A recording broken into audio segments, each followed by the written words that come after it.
Our today's topic is isomerism in coordination compounds. Isomerism क्या होता है? It is a phenomena which is exhibited by the isomers. अब isomers क्या होते हैं? Iso means same, mers means units. Two word से मिलके बना है ये आइसो एंड मर्स. आइसो का मतलब होता है सेम और मर्स होते हैं यूनिट्स. तो the compounds which have same molecular formula but differ in their structure are called isomers.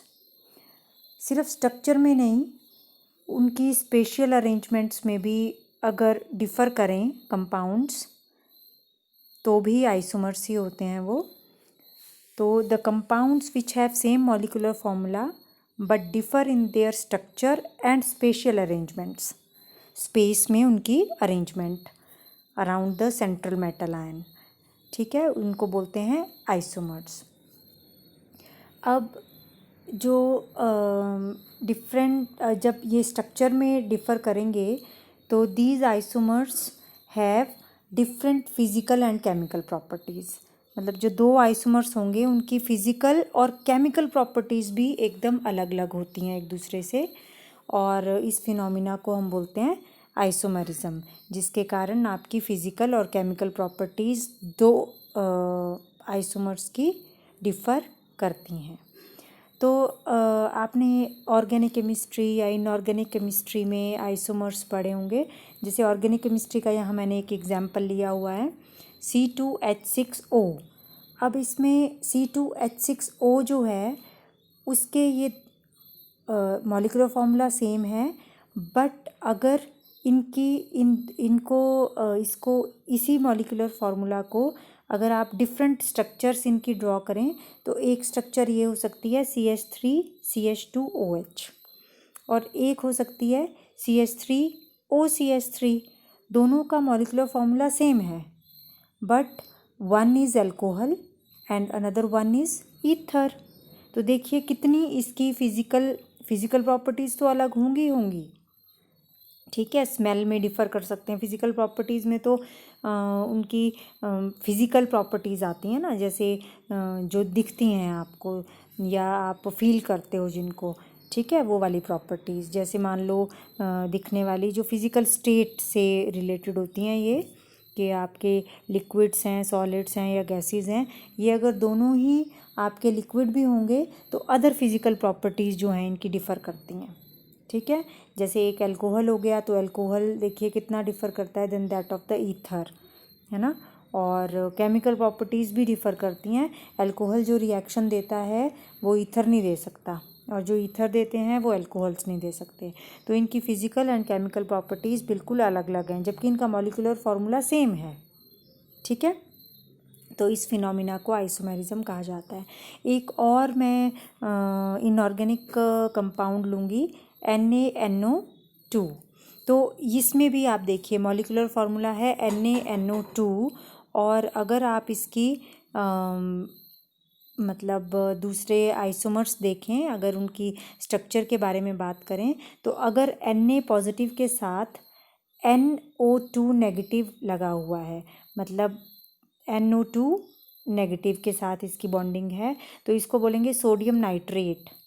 लेकिन अगर ये NaONO, ये भी पॉजिटिव है, ये यहाँ पे ये भी नेगेटिव है, पर उसमें जो अरेंजमेंट ऑफ एटम्स हैं वो इस तरह हैं कि O के साथ अटैच्ड है, ये O के साथ इलेक्ट्रोस्टैटिक फोर्सेस ऑफ अट्रैक्शन है Na की.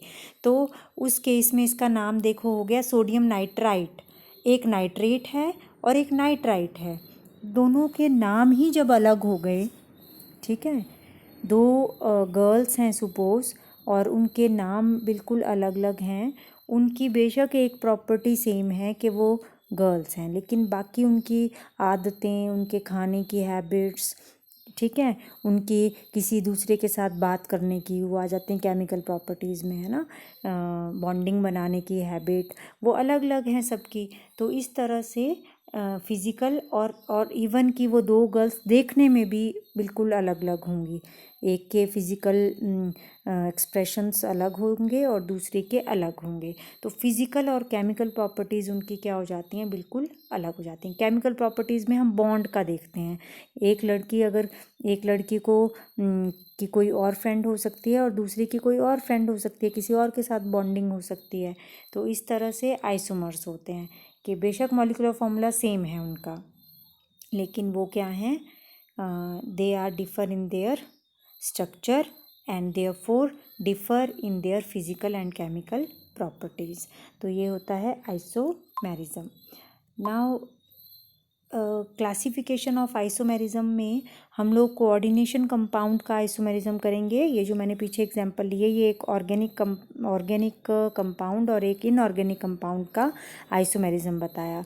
लेकिन यहाँ पे जो हम चैप्टर पढ़ रहे हैं वो पढ़ रहे हैं हम कोऑर्डिनेशन कंपाउंड। तो जब कोऑर्डिनेशन कंपाउंड में आइसोमेरिज्म हम पढ़ेंगे तो सबसे पहले हम बात करेंगे उसके क्लासिफिकेशन की, कि उसको कैसे क्लासीफाई किया गया है आइसोमेरिज्म को। तो mainly the isomerism in coordination compound is of two types, structural isomerism and stereo isomerism. तो यहाँ पे आइसोमर्स लिखा हुआ है बिकॉज मतलब यहाँ पे आपके यही टाइप आपके आइसोमर्स के भी हैं। आइसोमर्स ऑफ कोऑर्डिनेशन कंपाउंड के दो टाइप्स हैं, ठीक है।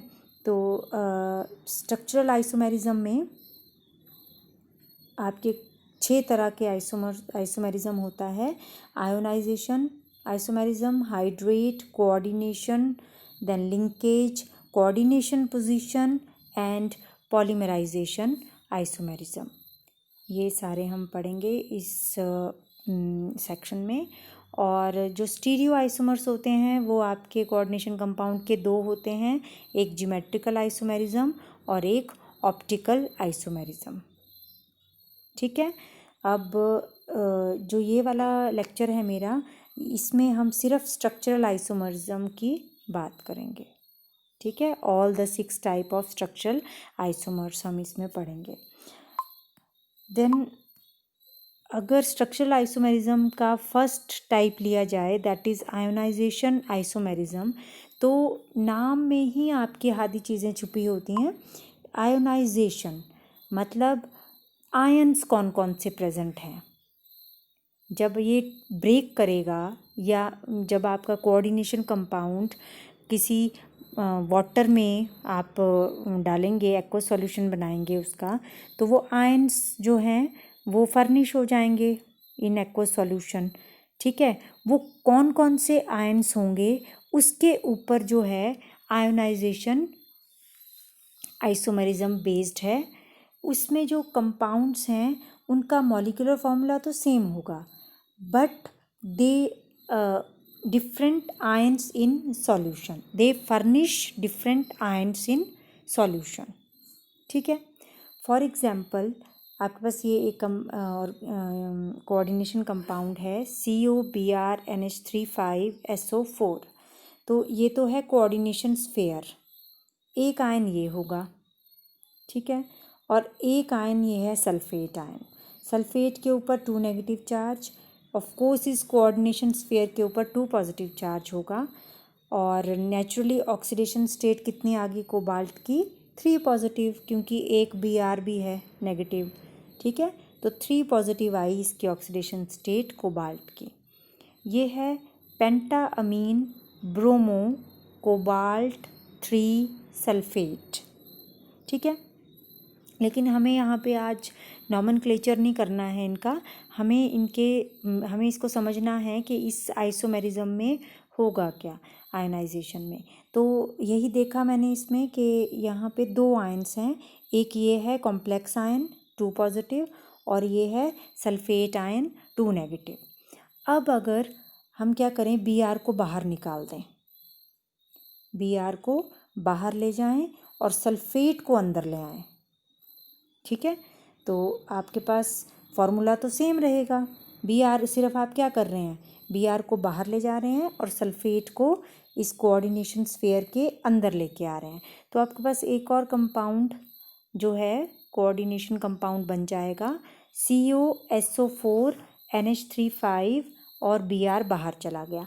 अब कोऑर्डिनेशन स्फीयर जो है उसके ऊपर क्योंकि Br के ऊपर 1 नेगेटिव चार्ज होता है तो कोऑर्डिनेशन स्फीयर के ऊपर अब 1 पॉजिटिव चार्ज होगा, ठीक है। और कोबाल्ट की ऑक्सीडेशन स्टेट वही रहेगी 3 पॉजिटिव ही, लेकिन इसका नाम अब देखो क्या हो जाएगा, पेंटा अमीन सल्फेट कोबाल्ट 3 ब्रोमाइड, नाम ही चेंज हो गया, ठीक है। और दूसरे जब आप इसका सॉल्यूशन बनाएंगे, इस सेकंड वाले का सॉल्यूशन बनाएंगे तो आपके कौन कौन से आयन्स फर्निश होंगे, एक ये 1 पॉजिटिव आयन जो कि कॉम्प्लेक्स आयन है और Br नेगेटिव आयन जाएगा सॉल्यूशन में। अब इसमें जो ये ऊपर वाला पहला हमने कंपाउंड लिया था उसका कलर भी देखो। अब हमने बोला ना फिज़िकल प्रॉपर्टीज़ भी डिफ़र करेंगी, तो अगर आपके पास Br इनसाइड द स्फीयर है तो उसका कलर रेड वॉयलेट होता है, और अगर Br बाहर है तो उसका कलर क्या होता है, रेड कलर का होता है। देखो फिज़िकल प्रॉपर्टीज़ चेंज हो गई। अब अगर केमिकल प्रॉपर्टीज़ की बात करें तो जब आपका इसका सॉल्यूशन बनेगा तो कौन कौन से आयन फर्निश हुए, फर्स्ट वाले केस में एक सल्फेट आयन और एक 2 पॉजिटिव का कॉम्प्लेक्स आयन, ठीक है। और सेकंड के केस में कौन से आयन फर्निश हुए, एक आपका पॉजिटिव आयन कॉम्प्लेक्स और Br नेगेटिव आयन फर्निश हुए। तो सल्फेट आयन अगर सॉल्यूशन में आता है तो अगर उसको हमने चेक करना है कि वो सल्फेट आयन है तो हम क्या करते हैं इसमें कि बेरियम क्लोराइड डाल देते हैं। जैसे आपने इसका सॉल्यूशन बनाया तो इसमें बेरियम क्लोराइड डाल दीजिए। जब बेरियम क्लोराइड डालेंगे तो बेरियम सल्फेट बन जाएगा, BaSO4 बेरियम सल्फेट, जो कि वाइट कलर के PPT देता है, ठीक है। तो आपको दिख जाएगा कि सॉल्यूशन में कौन से आयन थे, सल्फेट आयन थे। अगर सल्फेट आयन नहीं होते तो बेरियम क्लोराइड जो है वो वाइट कलर के PPT नहीं देता।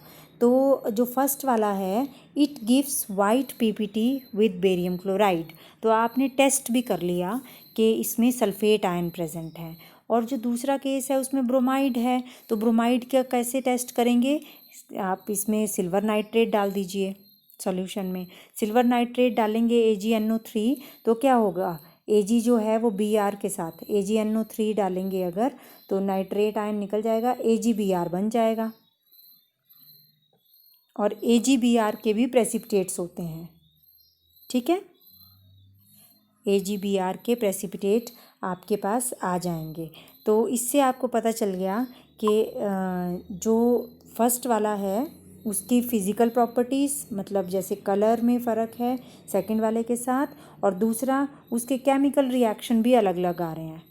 ऊपर वाले में अगर आप सिल्वर नाइट्रेट डालेंगे ना तो कुछ नहीं होगा, लेकिन अगर यहाँ, क्योंकि देखिए इसमें क्या होता है, जो कोऑर्डिनेशन स्फीयर के अंदर वाले आयन्स होते हैं ना वो नहीं डिस्टर्ब होते, वो नहीं आते सॉल्यूशन में।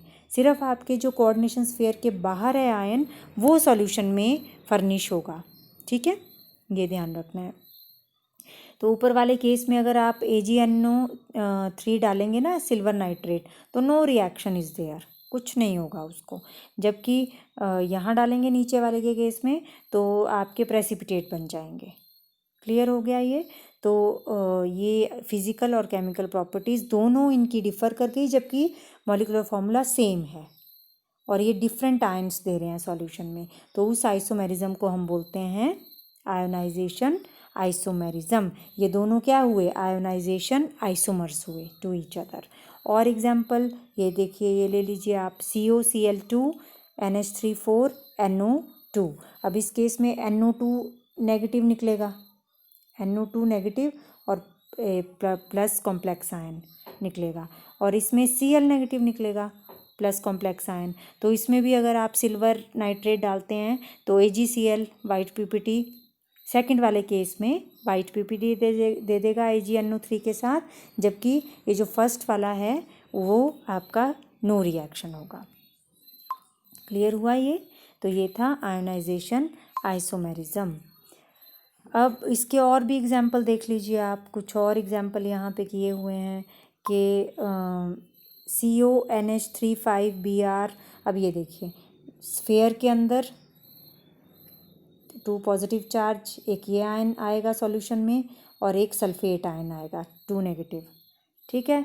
और दूसरा इसका आइसोमर कौन सा बनेगा कि Br को बाहर निकाल दीजिए। इसमें जब आप Br बाहर निकालेंगे तो ऐसा देखिए, अब इसमें इसका नाम ही चेंज हो जाएगा और इसके आयन्स भी, Br नेगेटिव होगा और कॉम्प्लेक्स भी आपका पॉजिटिव 1 पॉजिटिव चार्ज वाला होगा, ठीक है। नाम भी फ़र्क हो जाएगा, उसकी फ़िज़िकल प्रॉपर्टीज़ अलग अलग हो जाएंगी, उसकी केमिकल प्रॉपर्टीज़ अलग अलग हो जाएंगी, ठीक है। अब और एग्जांपल अगर लें यहाँ पे, तो इसमें आयन्स ही एक्सचेंज करने हैं आपने। Br को बाहर ले जाइए, ये देखिए, और Cl को अंदर की तरफ ले आइए, तो फर्स्ट केस में Cl नेगेटिव आयन निकलेगा, साथ में कॉम्प्लेक्स आयन निकलेगा, और सेकंड जो इसका आइसोमर बनेगा उसमें Br नेगेटिव आयन निकलेगा, ठीक है। आपने आइसोमर बनाते हुए ये ध्यान रखना है कि जो बाहर ले जाने हैं वो न्यूट्रल लिगेंड नहीं लेके जाने हैं, मतलब अमोनिया वगैरह नहीं बाहर जाएंगे, क्या जाएंगे, आयनिक, जिनके ऊपर नेगेटिव चार्ज है वही बाहर जाएगा, Br बाहर जाएगा, Br बाहर चला जाएगा और सल्फेट इसके साथ लग गया सेकंड आइसोमर के साथ, ठीक है। Then second type of isomerism है आपका हाइड्रेट आइसोमेरिज्म। अब यहाँ पे भी नाम ही है हाइड्रेट, तो वाटर से रिलेटेड होगा कुछ ना कुछ, ठीक है। तो ये isomerism, this isomerism arises from the replacement of coordinated group by the water of hydration. मतलब जो, जैसे मान लो आपके पास CrCl3 6 वाटर मॉलिक्यूल है। अब ये 6 वाटर मॉलिक्यूल जो हैं कोऑर्डिनेशन स्फीयर के अंदर आपके चाहे 6 के 6 चले जाएं, चाहे, क्योंकि 6 के साथ कोऑर्डिनेट कर सकता है ना Cr, 6 के 6 मतलब कोऑर्डिनेट स्फीयर में चले जाएं, या फिर आपके 4 जाएं या 5 जाएं, ठीक है। तो जितने भी वाटर मॉलिक्यूल आपके कोऑर्डिनेशन स्फीयर के अंदर जाएंगे तो बाहर जो है वो वाटर ऑफ हाइड्रेशन जो है वो अलग अलग नंबर का रहेगा। जैसे फर्स्ट केस में देख लीजिए आप, 3 आइसोमर सपोज इसके बन रहे हैं, ठीक है, और इनकी केमिकल और फिजिकल प्रॉपर्टीज़ बिल्कुल अलग अलग होंगी। कौन कौन से आइसोमर्स बन रहे हैं इसके, CrCl3 6 ऑफ वाटर के फर्स्ट आइसोमर जो बन रहा है वो बन रहा है जिसमें 6 के 6 आपके कोऑर्डिनेट कर रहे हैं वाटर विद द क्रोमियम, तो उसका कलर क्या आ रहा है, वॉयलेट कलर का, CrH2O6 Cl3, ठीक है। और आयन्स भी देखिए, आयन भी अलग अलग हो जाएंगे इसके, मतलब, पर हमने हाइड्रेट आइसोमेरिज्म में इसको इसलिए पढ़ा क्योंकि वाटर ऑफ हाइड्रेशन हम देखेंगे तो इसमें जो फर्स्ट वाला है, it does not lose water when treated with sulphuric acid. जो कंसनट्रेटेड सल्फ्यूरिक एसिड होता है वो डिहाइड्रेटिंग एजेंट होता है, ठीक है, मतलब वो वाटर को रिमूव कर सकता है फ्रॉम द कॉम्प्लेक्स। तो वाटर तो वही रिमूव होगा ना जो कोऑर्डिनेशन स्फीयर के बाहर लगा होगा। अगर कोऑर्डिनेशन स्फीयर के अंदर है तो वो वाटर कोऑर्डिनेट बॉन्ड में है, कोऑर्डिनेशन स्फीयर के अंदर वाले वाटर मॉलिक्यूल को कुछ नहीं होता या उसके आयन्स को भी कुछ नहीं होता, वो वैसे के वैसे ही रहते हैं। जो कोऑर्डिनेशन स्फीयर के बाहर लगे होंगे वो रिमूव होते हैं, ठीक है। और दूसरे इसका दूसरा प्रूफ क्या है, दूसरा केमिकल रिएक्शन क्या है इसका, कि अगर 3 क्लोराइड आयन्स जो हैं इसमें AgNO3 के साथ प्रेसिपिटेट होते हैं, मतलब 3 ऑफ AgCl बनेगा इसमें जब सिल्वर नाइट्रेट के साथ ये ट्रीट करेगा, क्योंकि Cl कितने हैं इसके साथ बाहर लगे हुए, 3 लगे हैं। और दूसरा इसका आइसोमर ग्रीन कलर का है जिसमें कि आपका एक Cl अंदर आ गया कोऑर्डिनेट। देखिए क्रोमियम जो है वो 6 कोऑर्डिनेट कॉम्प्लेक्स बनाएगा ना इसमें, इस तरह से कैसा बनाएगा ये क्रोमियम, 6 कोऑर्डिनेट स्फीयर इस तरह से, ठीक है, ऐसे ऑक्टाहेड्रल बनाएगा ये क्रोमियम, ये स्ट्रक्चर होगी। अब ये जो 6 बॉन्ड लग रहे हैं इसके साथ, ये 6 बॉन्ड चाहे आपका एक क्लोरीन हो इसके साथ, बाकी वाटर हों H2O या सारे के सारे वाटर हों, ठीक है, ये तो डिपेंड करेगा। अगर आपका एक क्लोरीन के साथ बॉन्ड बन गया और बाकी 5 वाटर के साथ बनेंगे तो एक क्लोरीन के साथ 5 वाटर के साथ, तो एक वाटर कहाँ चला जाएगा, वो बाहर आ जाएगा, कोऑर्डिनेशन स्फीयर के बाहर आ गया। ठीक है, Cl भी 2 ही रह गए। तो ये 2 क्लोराइड आयन प्रेसिपिटेट होंगे, एक तो AgNO3 के साथ केमिकल रिएक्शंस में, और दूसरा ये सिर्फ it loses 1 water molecule with the when treated with concentrated sulphuric acid. ऊपर वाले ने एक भी वाटर मॉलिक्यूल नहीं दिया, जबकि नीचे वाला एक वाटर मॉलिक्यूल देगा। ठीक है, उससे नीचे वाले में 2 क्लोराइड अंदर कर दीजिए, 4 वाटर हैं। ठीक है, और 2 water molecule water of hydration हो गए, है ना।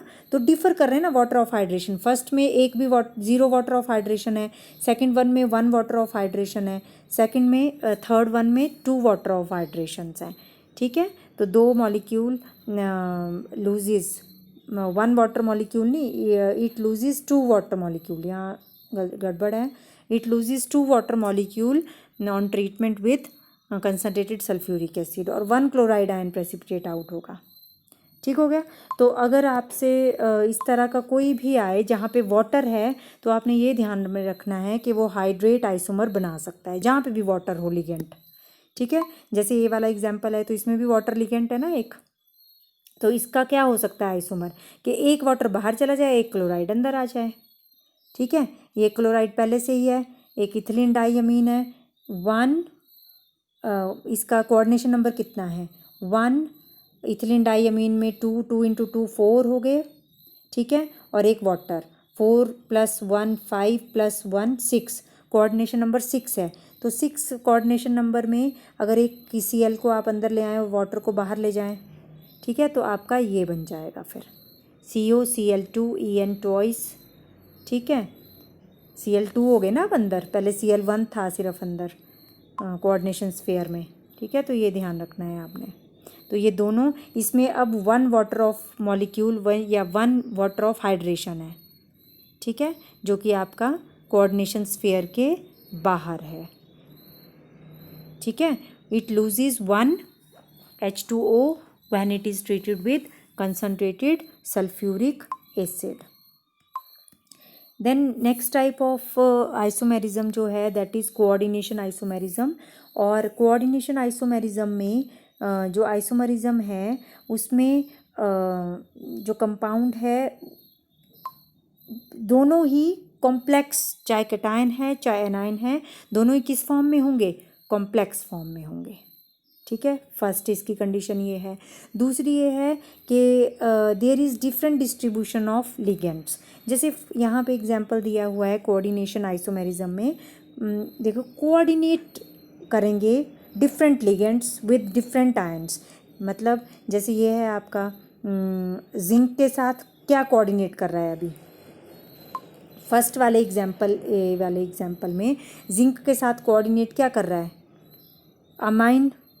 अमाइन कोऑर्डिनेट कर रहा है, 4 अमाइन, टेट्रा अमाइन जिंक 2, और दूसरा क्या है इसमें, ये पूरा है ना कॉम्प्लेक्स, दूसरा क्या है इसमें टेट्राक्लोरोक्यूपरेट 2। ठीक है, ये पूरा कॉम्प्लेक्स है। अब इसमें अगर आप इसके लिगेंड्स को इसके साथ एक्सचेंज कर दें और इसके लिगेंड्स को इसके साथ एक्सचेंज कर दें, तो सेकंड इसका आइसोमर क्या बन जाएगा कि कॉपर के साथ आपके अमाइन आ गए अब, और जिंक के साथ क्या आ गए, क्लोराइड आयन आ गए। ठीक है, तो इसका नाम अब बन जाएगा टेट्रा अमाइन कॉपर 2, पहले ये जिंक 2 था। ठीक है, और टेट्रा क्लोरो जिंकेट 2, पहले ये क्यूपरेट 2 था। ठीक है, तो दोनों के नाम जो हैं वो डिफ़र कर गए। तो इसमें कंडीशन क्या है कि दोनों ही एनायोनिक एंड कैटायनिक जो हैं वो कॉम्प्लेक्स फॉर्म में होते हैं दोनों ही आयंस, और दूसरे लिगेंड्स जो हैं वो डिस्ट्रीब्यूट करते हैं डिफरेंटली।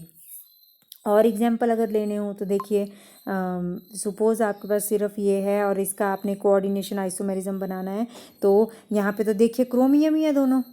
अब क्या करेंगे आप, यहाँ को ले जाएंगे क्रोमियम को तब भी एक ही नाम होगा, यहाँ को ले जाएंगे तब भी। तो इस केस में आप क्या कर सकते हैं कि जैसे यहाँ पे 4 अमोनिया के रखिए, 2 साइनाइड के भेज दीजिए उधर, तो डिफ़र हो जाएगा, है ना।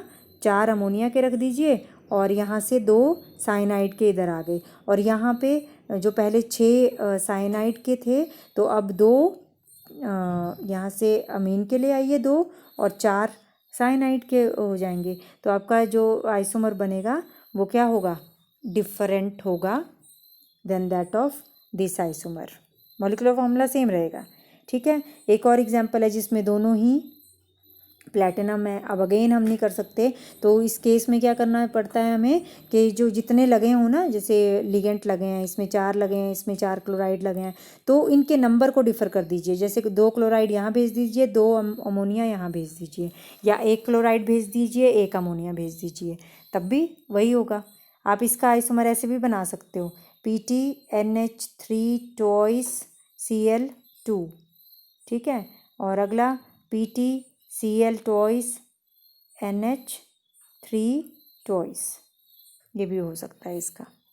ठीक है, देन लिंकेज आइसोमेरिज्म में अगेन नेम से ये क्लियर हो रहा है कि इसमें जो लिंक करता है विद द, जो लिगेंड लिंक करता है with the central metal ion, वो उसमें जो है वो डिफ़र करेगा एटम, मतलब एटम उसमें मेटल एटम के साथ जो अटैच करेगा ना आपका लिगेंड, तो वो उसमें 2 पॉसिबिलिटीज़ आ सकती हैं। जैसे आपका अगर CN से C के थ्रू लिगेंड अटैच कर रहा है तो साइनो लिखेंगे, अगर CN N के थ्रू कर रहा है तो आइसोसाइनो लिखेंगे।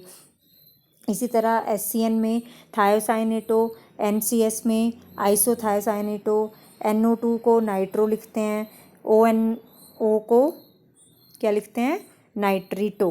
तो यहाँ पे जो ये ड्रॉ किया हुआ है स्ट्रक्चर, ये देखिए आप इसमें कि फर्स्ट केस में अगर ये N के थ्रू कोऑर्डिनेट कर रहा है with the central metal ion, then इसका कलर अलग है, येलो कलर का होगा। अगर O के थ्रू कर रहा है तो रेड कलर का होगा। मॉलिक्यूलर फार्मूला तो सेम ही है, यहाँ पे भी NO2 है, यहाँ पे भी NO2 है, पर यहाँ पे NO2 बोलेंगे इसको नाइट्रो, और यहाँ पे ONO बोलेंगे नाइट्रीटो। ठीक है, तो फर्स्ट वाले का नाम नाइट्रो आएगा, पेंटा अमाइन नाइट्रो, और साथ में कोबाल्ट कितना है इसमें, नाइट्रो के ऊपर 1 होता है तो कोबाल्ट 3 है ये। और सेकंड में इसमें पेंटा अमीन नाइट्रीटो कोबाल्ट 3। ठीक है, ये नाम होगा। तो दोनों की फिजिकल प्रॉपर्टीज़, केमिकल प्रॉपर्टीज़ बिल्कुल डिफ़र करेंगी, नाम ही फ़र्क हो गए। देन अगला आइसोमेरिज्म है कोऑर्डिनेशन पोजीशन आइसोमेरिज्म। तो एक तो हमने कोऑर्डिनेशन आइसोमेरिज्म पढ़ा ना, कोऑर्डिनेशन पोजीशन अलग है। कोऑर्डिनेशन में हम लोग क्या करते हैं, ऑलमोस्ट ये सिमिलर ही हैं, पर ये इसके लिए एक कंडीशन होती है कोऑर्डिनेशन पोजीशन में कि इसमें ब्रिजिंग होती है, ब्रिज्ड कंपाउंड कॉम्प्लेक्सेस में होता है ये। और जो पहले वाला था वो हमारा कैटायोनिक और एनायनिक उसमें कॉम्प्लेक्सेस होते हैं अलग अलग। ठीक है, तो this coordination position isomerism is exhibited by the bridged complexes. ठीक है, और इसमें भी डिफरेंट प्लेसमेंट ऑफ लिगेंड्स होती है, उसमें भी डिफरेंट प्लेसमेंट ऑफ लिगेंड्स होती थी, पर वहाँ ब्रिज्ड कंपाउंड नहीं होते थे। ठीक है, तो ये जो ब्रिजिंग है, देखिए यहाँ पे ब्रिज्ड है कंपाउंड आपका। तो फर्स्ट केस में जो आपका फर्स्ट वाला है वो आइसोमर, इसका अलग नाम है और सेकंड वाले का अलग है। क्यों? क्योंकि ये जो Cl है यहाँ पे 1 Cl जो है, जो इसके साथ था पहले लगा हुआ इस कोबाल्ट के साथ, वो जो है 1 Cl अगर आप यहाँ ले जाएं ब्रिज के इस तरफ को, तो ये Cl यहाँ आ जाएगा और ये वाला Cl एक यहीं रहेगा। ठीक है, और दूसरी चीज़ क्या चेंज होगी कि यहाँ पे आपके पास CO, अब ये 4 हैं तो 4 इसमें जो है वो 3 ये हो जाएंगे। अब इसमें गलती है, देखिए बच्चे क्या गलती है कि यहाँ पे इसको ठीक करिएगा आप, यहाँ पे ये 4 कोऑर्डिनेट कर रहे हैं ना इधर, और यहाँ पे आ गए 4 5 6 आ गए, और यहाँ पे आपका 3 और 1 4 और 3 और 1 4, ये तो ठीक है ये वाला।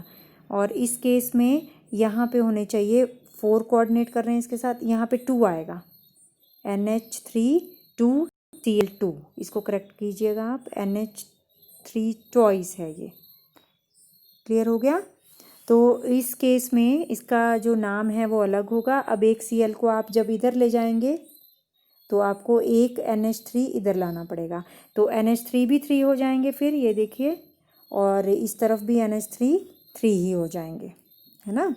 4 4 कोऑर्डिनेट कर रहे हैं ना इधर, क्योंकि 4 के बाद 5 और 6 बॉन्ड तो इसका यहाँ पे बन रहा है, यहाँ पे भी 5 और 6 बॉन्ड यहाँ पे बन रहा है ब्रिजिंग के साथ, यहाँ पे 5 6 बॉन्ड 5 6 बॉन्ड, तो 4 4 ही बॉन्ड हैं इसके बाहर। क्लियर हुआ ये? तो इसमें आपने करेक्शन कर लेनी है। अब इसका जो यहाँ पे 2 है बच्चे, है ना, तो इसका जो नाम होगा, जो फर्स्ट वाला है उसका नाम होगा आपका टेट्रा अमीन कोबाल्ट 3 और म्यू लिखते हैं ना ब्रिजिंग के लिए, म्यू। इसका जो ये NH2 नेगेटिव होता है वो होता है अमीडो, और जो O2 नेगेटिव जो होता है वो होता है आपका सुपर ऑक्सो। तो म्यू सुपर ऑक्सो, ठीक है। और आगे यहाँ पे हो जाएगा आपका सुपर ऑक्सो के बाद डाई अमीन डाईक्लोरो कोबाल्ट 3, ये भी 3 है, ये भी 3 है, कोबाल्ट 3 क्लोराइड। यहाँ पे आपका 2 पॉजिटिव है, क्लोराइड के ऊपर 1 नेगेटिव है। तो कोबाल्ट की ऑक्सीडेशन स्टेट दोनों की, यहाँ पे हम 2x लिखेंगे जब आप इसकी ऑक्सीडेशन स्टेट निकालेंगे ना, इसकी और इसकी, ठीक है। तो क्योंकि 2 कोबाल्ट हैं तो हमने 2x लिखना है इसको, 2x प्लस यहाँ पे इसकी कितनी है -1, और प्लस इसकी भी -1, इसकी भी -1। क्लियर हो गया ये? और इसकी plus 2 into -1 is equal to, ऊपर के चार्ज आएगा इसके ऊपर क्योंकि यहाँ पे Cl2 है तो 2 पॉजिटिव चार्ज, तो यहाँ से आपकी x निकल जाएगा जो कि आपका 3 होगा। क्लियर हो गया ये? देन नेक्स्ट में मैंने बता दिया कि Cl को इस तरफ ले आएंगे तो आपका पोजीशन चेंज हो गया, कोऑर्डिनेशन पोजीशन आइसोमेरिज्म हुआ ये, जिसमें कि आपकी लिगेंड की पोजीशन जो है वो चेंज हो जाती है। देन नेक्स्ट इसी का ही एक और एग्जांपल ले लेते हैं, जैसे ये है, तो ये देखिए, अगर आपने इसका आइसोमर बनाना है, सपोज इसका ये जो आपका फर्स्ट वन है इसका आइसोमर बनाना है, तो इसमें ब्रिज के इस तरफ को जितने लिगेंड लगे हैं उनको आप शिफ्ट कर दीजिए दूसरी तरफ को, तो आपका कोऑर्डिनेशन पोजीशन आइसोमेरिज्म बन जाता है। तो इस केस में तो आपने चारों के चारों भी शिफ्ट कर सकते हैं क्योंकि आयरन अलग है, कोबाल्ट अलग है, तो चारों के चारों वाटर जो है वो आयरन के साथ लगा दीजिए और 4 के 4 अमोनिया जो हैं वो कोबाल्ट के साथ लगा दीजिए, या आप 2 2 करके भी कर सकते हैं, वो भी आपका आइसोमर बन जाएगा। क्लियर हो गया ये? तो इसके बाद जो नेक्स्ट है वो है पॉलीमराइजेशन आइसोमेरिज्म। ये स्ट्रक्चरल आइसोमेरिज्म का लास्ट आइसोमर है, ये ट्रू आइसोमेरिज्म में नहीं आता है, मतलब ट्रू आइसोमेरिज्म में नहीं है ये। इसका एम्पिरिकल फॉर्मूला सेम होता है but they differ in molecular formula. अब हम तो क्या आइसोमेरिज्म में क्या करते हैं, same molecular formula and differ in the structure, है ना। लेकिन इस केस में एम्पिरिकल फार्मूला सेम होता है और मॉलिक्यूलर फार्मूला डिफर करता है, इसीलिए इसको ट्रू आइसोमेरिज्म में नहीं लेते हैं हम लोग। जैसे एम्पिरिकल फार्मूला आपका सपोज यहाँ पे PTNH3 ट्वाइस Cl2 है, ठीक है। अब अगर PT डबल कर दिए जाएं, ये भी डबल कर दिए जाएं, ये भी डबल कर दिए जाएं, ठीक है, तो आपके पास क्या बन जाएगा, PT ट्वाइस NH3 4 और Cl4, ठीक है। और इनको अलग अलग स्फेयर में प्लेस कर दिया जाए, कॉम्प्लेक्स स्फेयर में, 1 PT को अमोनिया के साथ, अमीन के साथ, तो ये आ गया PTNH3 4 और PTCl4, है ना। तो इसके ऊपर चार्ज आ गया आपका 2 नेगेटिव और इसके ऊपर 2 पॉजिटिव, तो PT के ऊपर 2 चार्ज आएगा, यहाँ पे भी PT के ऊपर 2 चार्ज आएगा, प्लेटिनम के ऊपर। तो ये आपका आइसोमर है जिसमें कि आपका इम्पीरिकल फार्मूला ये देखिए सेम है और इसमें मॉलिक्यूलर फार्मूला डिफ़र कर जाता है दोनों में, है ना।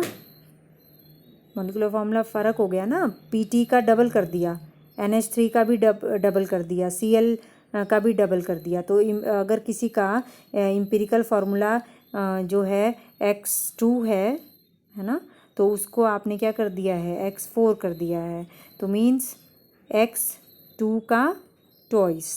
तो इम्पीरिकल फार्मूला सेम और मॉलिक्यूलर फार्मूला डिफ़र। तो ये पॉलीमराइजेशन आइसोमेरिज्म है।